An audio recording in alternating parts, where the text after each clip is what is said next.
Voilà, bien, on est de retour na première dame look, lelo naza live. Na tout sur la nabino masolo ya maquillage lelo 100% vraiment. Juste ka vidéo moka vite fait live pour na batu balinga ka ba vidéo nanga en live en attendant batu bando kota en attendant tout zela. Donc voilà. J'espère que dimanche na bino eleki bien. Donc ngape dimanche nanga eleki bien. Lelo na elibino masolo ya bien, na elibino masolo vraiment ya kitoko. Na ebiti si batia bazana bazotala. Donc botia ja ba comment na eba sui live yango e passer ndene. Yes, ça se passe bien. En attendant na ko partager vidéo oyo na partager yango na page nanga mosusu et tout ça pour bato mosusu pe ba rejoindre biso tout cela na vous a patient lelo na olobela ba maquillage vraiment ebele ba produits cosmétiques ba bilo ebele bilo oui quand ça se passe awa na première dame look. J'espère que dimanche na bino elekaki bien. Ngape dimanche elekaki bien nakende osomba mo ba bilo mwa mike donc on a profité na lobi. Pourquoi pas binope monango? Pourquoi pas la première dame bazwango en live? Surtout là, juste kabo pesanga quelques minutes tout bandana sur live. Kasiko. Bonsoir Nabino tout. Bonsoir. C'est Bozotala. Bobo Sanati. Pour partager ma vidéo. Au pour isa live. Tout ça vraiment. Tout ça vraiment live lelo dimanche bato baza déjà connecté wana bolanda vidéo eza en direct tout ça live na promete bino ba vidéo et bandoza live ma bino mo boyebi kaka c'est pas que mambo maquillage nde futa ba bill yango nde te mte futa ka ba facture et consort donc yango wana mo boy moi ba koko sœur mo boy donc bon nanga mon akimi vino et mon azongi voilà en attendant post na poster yango pe côté musu po bato belé bayeba te justement comment est-ce que kolanda vidéo live ba souffraka yango wana na lobe non si na bandi live ya tour vraiment il faut la partager na profil nanga pour comment te ya osala ki live na raté et tout ça yango wana na linga na partager yango na nous avant tout banda juste une minute. Non, ça m'embrouille stungamu dans un studio neti dimanche passé un week-end passé nazaki na studio et tout ça nazaki invité na Marlène na banza mnyo stuku bolanda vidéo wana mais mamnyo c'est contrôlé na équipe technique mais lelo nazana ngamoko je suis à la maison donc comprenez quoi so moi ba lambo mais na yebi ki lelo assurance eza problème ya connexion ezalate connexion ezalate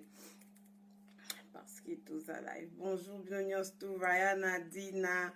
binonyos tout bato vous a déjà connecté voilà. Alors tout banda vidéo n'a déjà sans plus tarder na otia kusana maboko parce que lelo na ekosola na bino sur notre palette il y a ba contour to lobela contour to lobela palette il y a ba maquillage ndenge ezaka ba maquillage ya ba couleur boye o basalela justement likola misu lelo to kolobela blush eza fard à joue o batira na mabundi awawa j'espère que on a mutunyo so ayebi yango to kolobela pe ba produit démaquillant babilo nini ezaka bien pour na ko démaquiller elongi na biso. Après wana tozana bonus to kolobela mist yangwana et puis mo boisui ça dépend ka vidéo ndenge ekende to kolobela pe lisusu ba brosse nini ezaka bien pour na maquillage. Donc au numéro 1 na préféré to bandana no na contour kit. Donc yango yo lelo na olobela ba produit ya slick ezaka partout Europe mon babateka ba produit ya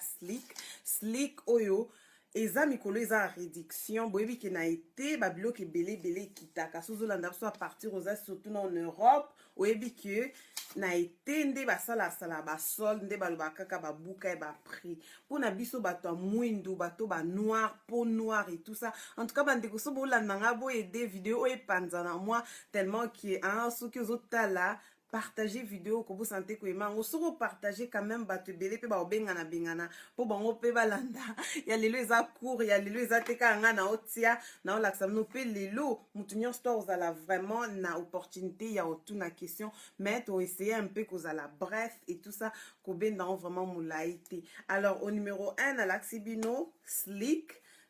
yango yo j'espère que bomona o eza contour palette na bango eza numéro M medium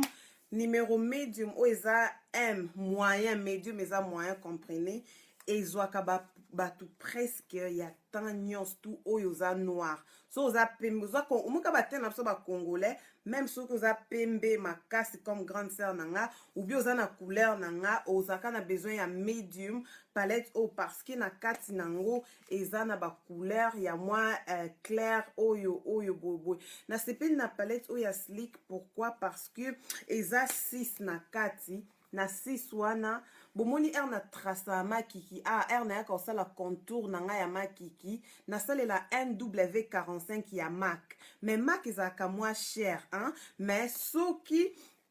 oza na palette ya slick oyo yango eza na barole ebele koko jouer mo bato mosusu mpe basombaka babiloko osombi yango na ndako oyebi te comment est-ce que bautilisaka yango voilà avec oyoyo oza na facilité ya kocontourner oki ocontourner neti na sala na se awa wa bo avant ko moni na sinde eza ba noir ba fatigue mo so otie fond de teint mona juste na sa misu awa wa oki osala yango comme contour okoki pe kosalela yango awa wa likolo justement mpona operfectionner kaka soki otrace nani basile nango mpo basile nango vraiment ndenge ezalaka ezala HD et tout ça medium yango oyo na prix na biso awa wa batiango moitié prix donc yango wana nasumbaki yango mpo mikolo vraiment slick bameki komatisa bakalite na bango ya bamaquillage et tout ça bakomosala baproduit na bango à peu près kaka na nde baproduit ya babiloko ba moins cher ezalaka palette ya slick yango ya contour soki mpo okutana nango ouais peut-être poza yango na ndako po mingi ezalaki osomba ba maquillage ebele oza yango na ndako mais oyebi te ndenge osalela yango so okute na slick oyebi ke slick oyoyo ejoua barole ebele okoki osalela yango contour oyo okoki osalela yango awawa comme highlight okoki kobongisela yango makiki epuis bato balingaka mpe kocontourne awawa mpona net mwa noir mo boye okoki mpe kosalela slick oyo donc yango wana produit ya slick na laxibino. Et puis au numéro 2 toza na palette oyoyo bénéfice ya osomba ba palette za nini po okuyokende bato mosusu batekela biso neti na MAC atekaka ba blush na ye ou bien ba fard à paupière na ye ateka yango ya mikie kaka na banini nango wana nata soi nako retrouve ata moko awawa voilà ya MAC ezalaka na mwelo mwa mokie bozela ezala neti boye MAC bateka yango boye 16 livres hein, ou bien na bambonga ba euro eki osala neti par exemple ekosala je sais pas 20 € bien 18 € sombika moi maquillage moi boule boule mais bénéfice ya osomba palette neti soko sombi palette eza ba couleur nyonso tout boye eza nini ezali kaka pona contour pona on ezali 6 couleurs ouais eza pona contour eza contour kit eza pona contour na highlight contour koto yo highlight na samis ou bien oki osala ngo pe highlight awawa juste likola makiki bon tozonga na palette voilà nde nalakisi palette bomoni bénéfice ya palette eza nini bénéfice ya palette eza que oza na ba couleur nyonso tu palette oyo bon eza na oka spécialité bateka yango mingi na Angleterre na Londres bomoni babiloko nyonso eza babiloko asika na kinda osumba leo nazalaki un peu occupé parce que na kinda osumba babilo asika po ekoma ntango na osala video na utiliser yango mona mutu mosusu aza na facilité oyeba te ou bien oyeba te eza nde nini et tout ça bato basombre ya un peu trop yango na decidaki na ya kolobela na babiloko avant ebanda kozala utiliser. Voilà, na palette oyoyo, naza na plus de ceux qui paient 40 combien de couleur bino monde bomoni. En tout cas soki na palais na shop na magasin oki osomba maquillage préféra kosomba palette ezaka toujours avantagé so sombi palette mobimbo za ba couleur ebele pratiquement okoko jouer na lisu na osoko lati couleur robe à vert olingo sala vert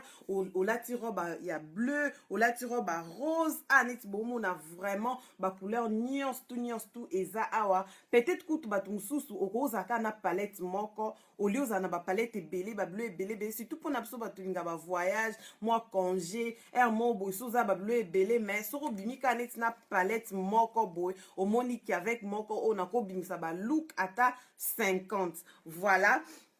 Alors pour na combo nango eza révolution o batika ngo mingi en Angleterre na été sur obetipe make-up révolution na internet peut-être ko ma on a l'accès qui il y a slick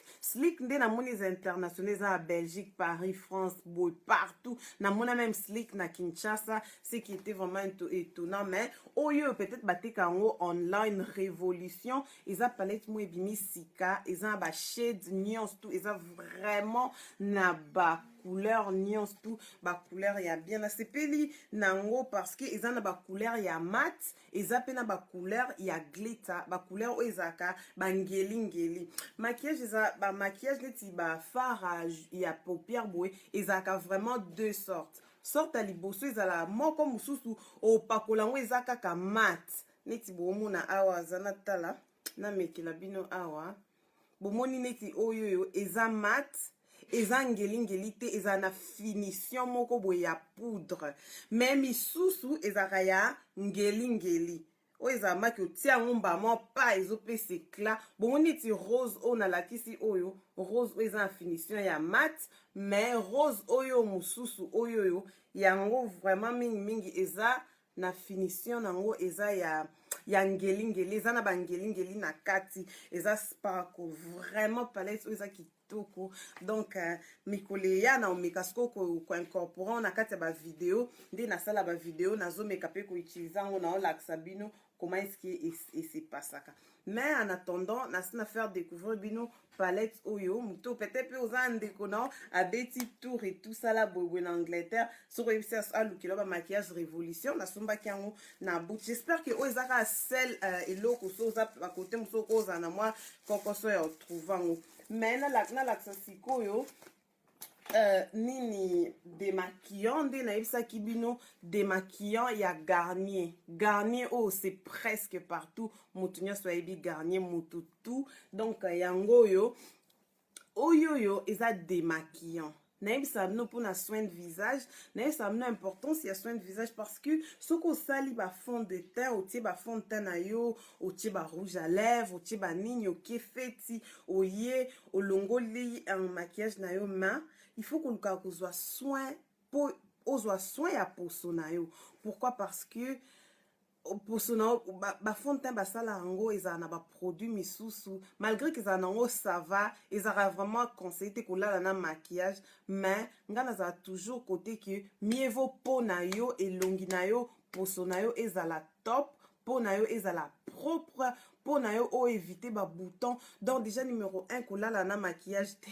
nayebi ke un mot fatigue outi feti oye fatigue moi là la maquillage ça te so za déjà effort au tia maquillage on attend au tia maquillage tant ya ko se démaquiller il faut izala ba démaquillant mususu o ya vite fait o ki ozwa ka lingette net ba lingette abana obe ba lingette mususu ba te ka ba 1 euro ya ba démaquillant mais soki oza na démaquillant na yo o eza Garnier batika en France na ban des produits français donc voilà Garnier oyo c'est pour eza ba nuance tout eza nango eza parfumé et tout ça je fais pas la publicité hein peut-être beaucoup le beauté non na uti somba biloko na shop lelo ça c'est à moi et on a ngana partager on a bino pour comme até sur na l'action na vidéo yaya ngana yeba kité yaya boy na boy.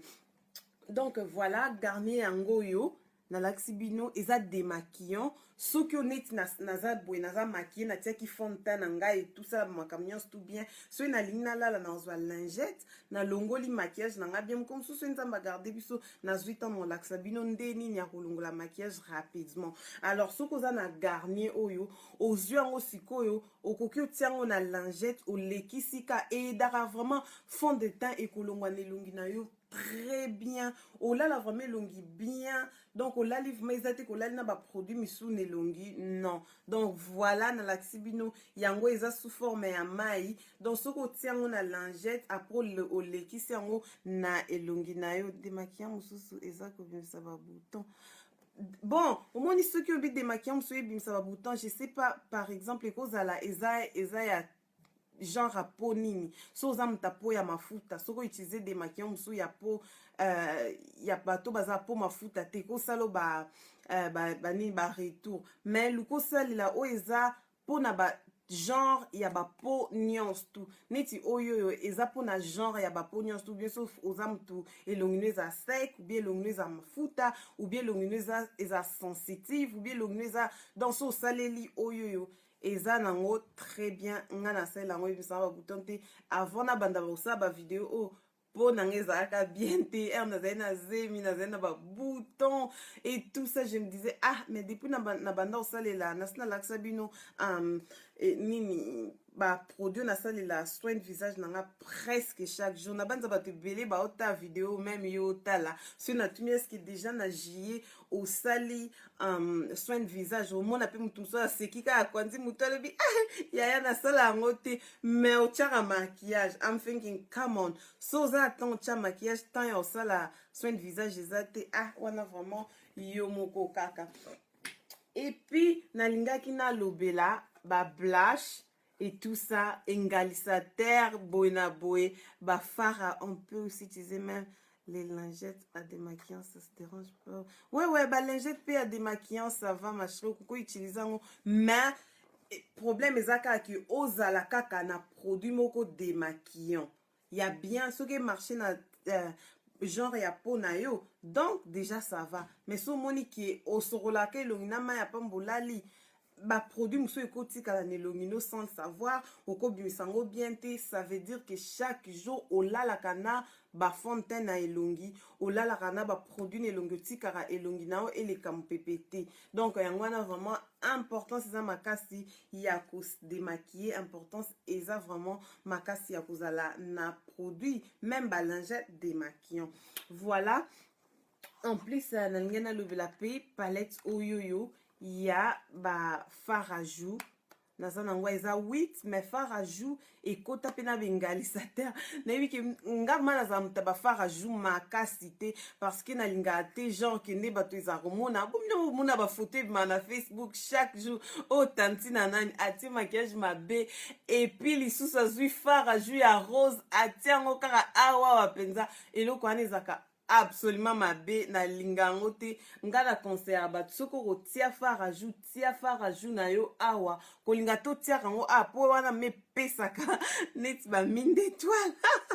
ba fard mpenza ko ya voiture mais nga nasela mingi glow nasela mingi highlight yango bomoni nalinga olakisa bino makambo highlight parce qu'avec highlight no bomoni tala ndenge nginga et puis koto ndenge nginga natika fard à joues mokie mpenza naka mingi fan te ya fard à joues yango nde yaka obebisa maquillage makasi soki oyebi kosalela yango te. Voilà donc soki okutani na libaku ya osomba ba fard à joues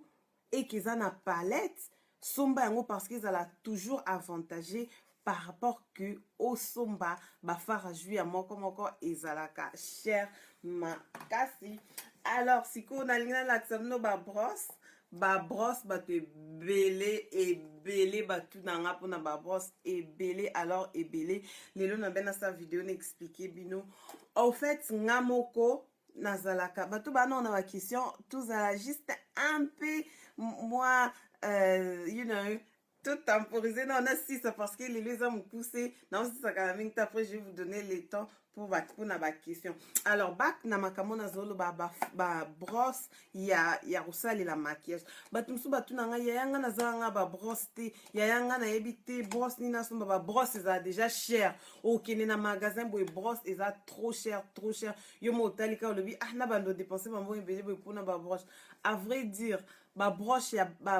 y a marque. Brosse, o, ezanga na ba marque, brosse, o, batek en internet.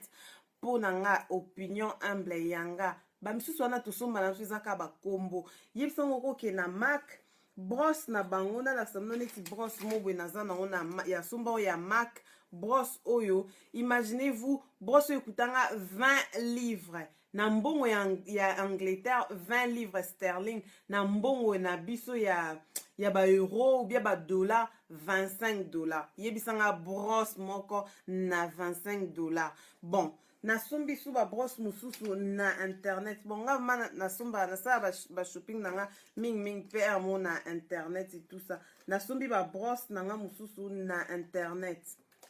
ba brosse ya internet ba brosse ya ba 90 ya ba 25 livres na zwaka résultat moko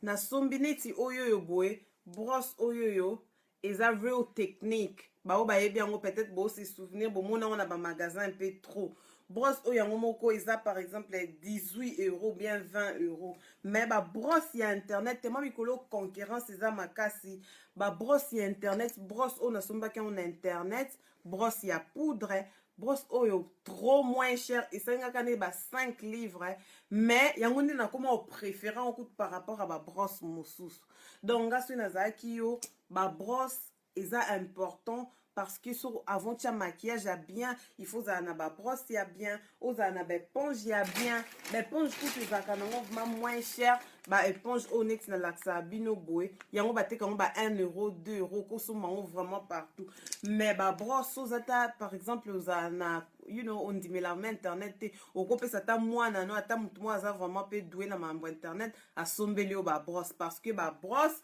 na internet monde internet évolué na ndemo oboya même mutu asalelaka real technique ba brosse ye wana peta real technique akie asali esko scandale abandi osala ba brosse na ye moko apesa ngo kaka kombo na ye mo mais esko azoteka ngo très moins cher mpo na nga soki ma conseil na bato batuna nga likambo ba brosse ya likambo ba brosse soki oza na mutu économie au moins so oza na mutu moko te kolingi kaka odepense mbongo oza côté économie ba brosse yango eza nango ya yo moko eza te kobandoki omakie ba marie ou bien ozoki osala ba show osala boye tikala na ba brosse ya internet ou bien soki osomba ba brosse internet ata ba brosse ya Primark eza partout, Primark eza na Belgique, Primark eza un peu partout. Lelo na lesquels na Primark, na sombi ba brosse ya Primark, non neti oyo bo eza brosse ya contour, yango eza noir blanc, j'espère que bozomona, bateki yango combien, bino mo botala prix nango yango wana 1 livre 50 donc équivalence par exemple à taille 2 €. Ou eza brosse ya contour après sous brosse on a sombi eza ya poudre yango bino mo bota prix nango donc bino mo bomoni voilà na internet site ni okosoma na Amazon okosoma na eBay voilà et puis bino mo bomoni prix nango 1 livre 50 nakina bakisa mo ba brosse nanga et tout ça et puis aussi brosse ya fond de teint so eza neloko kozanga te eza brosse ya fond de teint brosse ya fond de teint ovma ya monene yaka omélanger babilo nyonso tu ya sika nango yango bateka yango 2 livres 50 bien 3 livres na Primark mais yango musu pe nazango na salela nde bomona nga na yaka omélanger babilo nyonso tu po fond de teint evanda bien et puis osali boye olongoli ba mafuta po ekoma te okie na feti flash ebeti boye pa alors yo ba fond de teint na nyonso ebimi libanda parce que o mélangeaki yango bien te ou bien po fond de teint mpe okokotia yango na misapi te eza bien te ba brosse okoluka ba brosse ya moins cher au lieu que dépenser na ba brosse wana ya trop cher parce que na ya cher na saleli na ya moins cher na omona nyonso to eza na ndemo so pe komi salite ekoma salite ndemo so pe bandi obeba nyonso ebeba ndemo apres nalobi na odepense mbongo nango ebele mpo na nini vidéo comme au chité quand même temps on aura des questions réponses Alors nanya na laksabino oyo ezelo avant dernier après na laksabino body mist oyo boye eza ba fond de teint bato baza habitude ota ba vidéo nanga bayebi oyo eza primer eza oyo kota na se elongi avant ça la fond de teint et puis oyo eza fond de teint toujours fond de teint ya All Day Flawless Max Factor ou bien ya L'Oréal Paris bango pe baza na ba biloko nyonso tu ya nde moko mikolo vraiment na ba boutique ya ba maquillage na eza trop ngwanzo eza problème te. Ah, j'ai pas compris. Une minute, là, c'est ça. Après, on va autour ma question calamité. Voilà. Na lobby. Oyo et fond de teint ya ma etambola toujours na primer. Si tu mikolo vraiment na ba moi. Ce qu'on a na primer est en anglais. Mais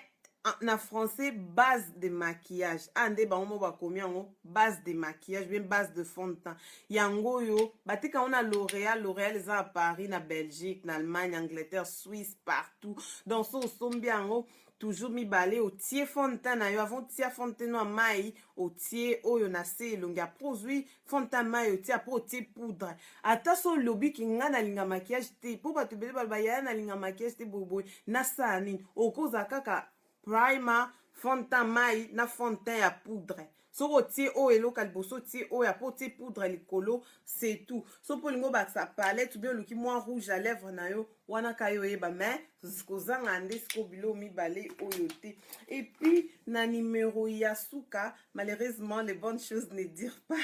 Donc voilà numéro Yasuka na lingena laksabino mist. Nayebi te mist so bato ebele bayebi yango so bato ebele oyebi mist comment on a se wana yebisanga mist ezani bato bayebi mist vraiment s'il te plaît comment na se coucou Adrien voilà nango ayebi mist body mist M-I-S-T na ayebi mist ou bien na asalela mist na ayebi yango mist M-I-S-T.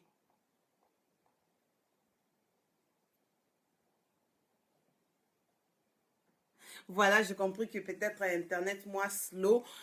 Mist is a must. Okay? Mist is a must. Mikolo souza mist. Moi, c'est un déni. Eza nini. Voilà, na eza nini. Ngana yebi oh Vanessa donc voilà Flore ba ba yebi on ba lo ba bo réagir eza nini mist souza moi si ozana mist te I'm like hello ozo vivre na mboka nini like si tu souza en Europe oyebi mist te like hello o vivre wapi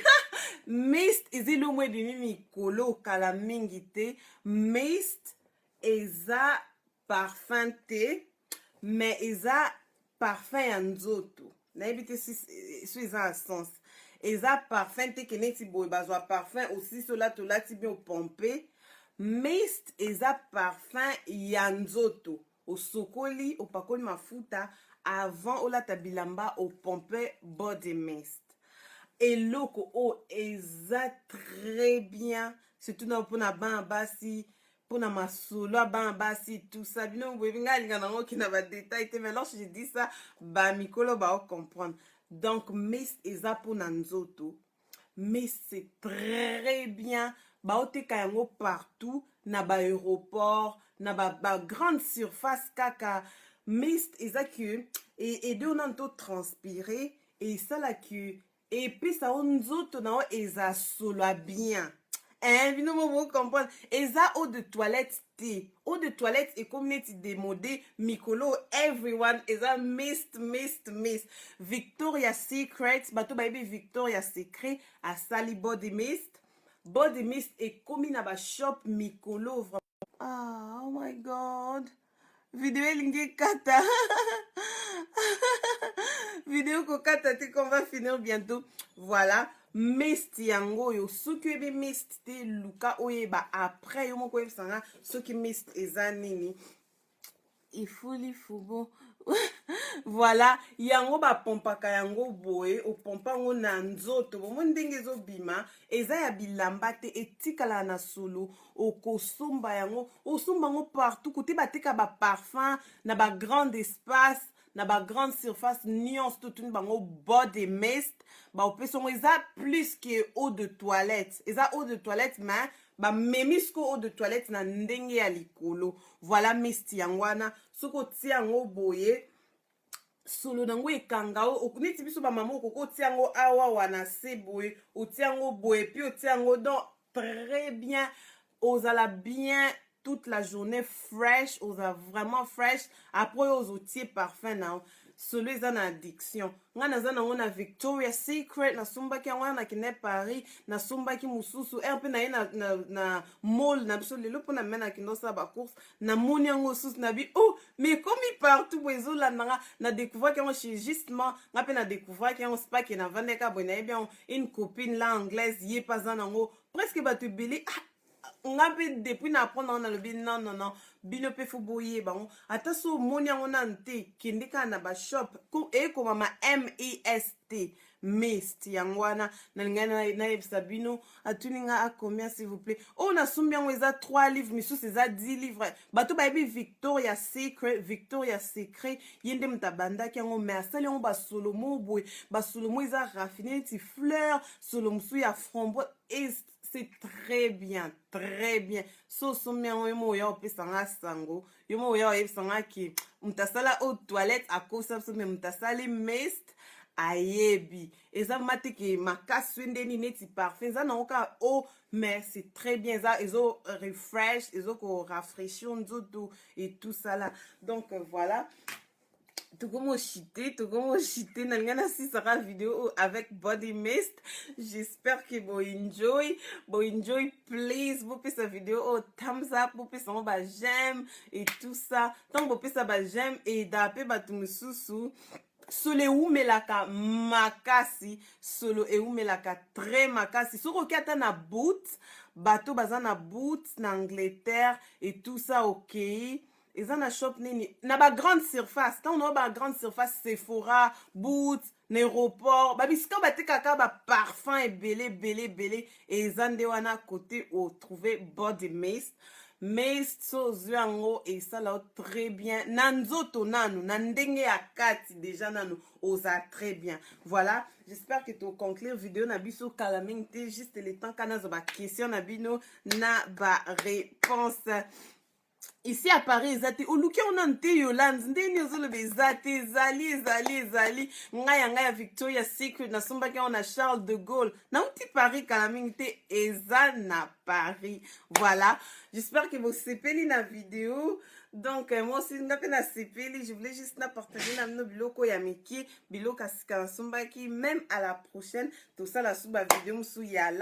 live mingi soki nasala ekoza ba dimanche mais bon miko ba dimanche oyo eleki nayebi ke ezali mwa keba ba busy et tout ça pour comprendre que je ne gagne pas aussi tant nasala ba video eza juste kaki naolakisa bino c'est pas aussi ke nakosala yango full time mpona bavideo ya maquillage donc je travaille naza na mwana naza na boye donc bino mo boyebi kaka makambo nyonso ya bien wana na nsima j'espère que vous comprenez ba démaquillant body mist vous comprenez mambo ba contour et puis vous comprenez makambo ya osomba ba fard à jour voilà nzamba pambola bino nayebi te sous la question alors je vais prendre 5 questions avant que tout se quitte naozela bakestion na bino bokomona se bakestion na bino susepeli na video ya lelo donc voilà naozela bakestion merci na j'aime na yo merci na DPC j'aime merci Vanessa merci Gracie Mbala merci Yolande, Dorcas Basila, Bateka yango wapi, j'ai déjà répondu. Fallon Sunda, bisous Fallon. Fallon azang sauté dans ma commentaire. Vanessa, bisous na bino nyons tout. Et qui d'autre? Voilà, juste une autre question. Na bino yasuka avant qu'on se quitte.